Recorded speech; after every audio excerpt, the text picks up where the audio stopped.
Rev up your engines! Jojo asks, Scotty, what's the best car to buy for $500? Now, if you can find an old Corolla or a Camry, a Toyota, go ahead and buy one. If it still runs and shifts, okay.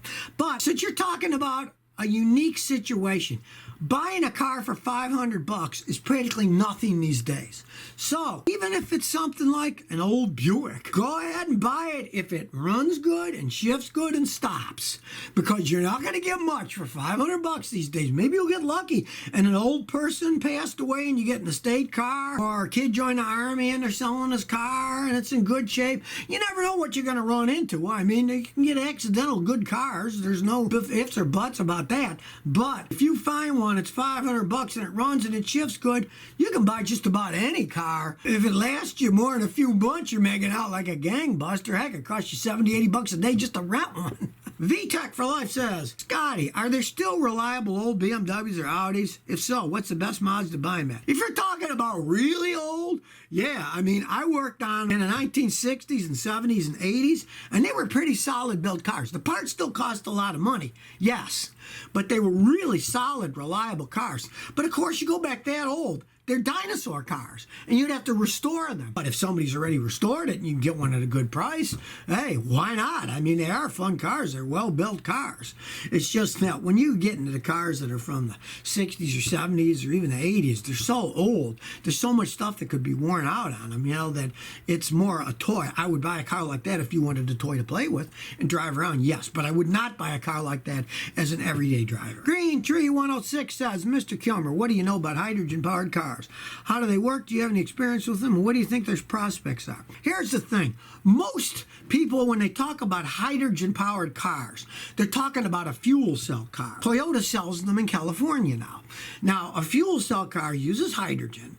The hydrogen goes into a fuel cell, and it turns that hydrogen into electricity that runs electric motors, so they're just like a Tesla. They're 100% electrically driven. And then the waste product is just water vapor that comes out the tailpipe, so they don't pollute. Now, you can also run cars on hydrogen. Any car that's an internal combustion car, you can convert it to hydrogen if you want it. It's not that complex of things, like the people that convert cars to run on natural gas, on propane and stuff. That's totally doable too. But where are you going to get the hydrogen from? That's the problem. You'd have to make a hydrogen infrastructure and realize hydrogen is very explosive, so it's a real pain in the butt to store. So it's going to be a while before anything like that really goes whole hog in any country, because the infrastructure would be so expensive to create. Ruben Tatum says, do you trust parts from Rock Auto? Well, it depends what you're buying. It's an online seller. I have had customers, I don't buy much online. I'm in a big city, Houston. There's plenty of warehouses around, and they give discounts to professional mechanics, which I am one. And I've been dealing with some of these places for over 40 years. So now I try to get local stuff, because my customers want their cars fixed as fast as possible. And I try to do it. If they get it in by 8 in the morning, it's out by 5 in the afternoon. So I don't deal with that much. But I've had some customers buy stuff from Rock Auto, and I put them on. They were okay. But I've had some people buy them, and they were really cheaply made Chinese junk. So it depends on what part you're buying. And when you buy stuff online, realize that if it's wrong, you gotta wait, you got a time lag. It can be a real pain buying stuff online. And a lot of times they don't tell you where it comes from until you get it. It's too late then. Sebastian B says, Scotty, I need to buy a new 4x4 SUV. It's for work. Do you have any suggestions? Do you have to have an SUV? Because here's the thing. There's plenty of them out there.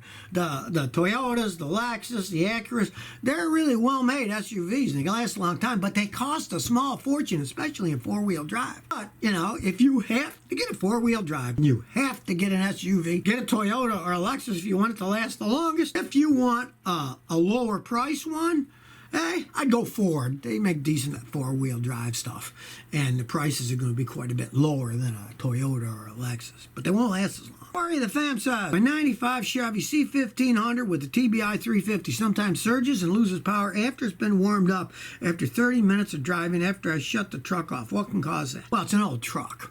And when they do that and they're warmed up and they sit, odds are your throttle body injectors are leaking.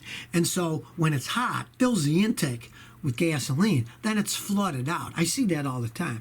Now, since it's an old TBI one, heck, you can get rebuild injectors and seals pretty cheap, and you can do it yourself. They just screw in and out. Try that first. It's pretty obvious thing that happens.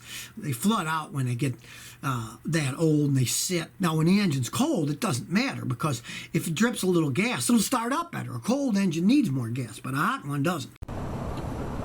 So if you never want to miss another one of my new car repair videos, remember to ring that bell.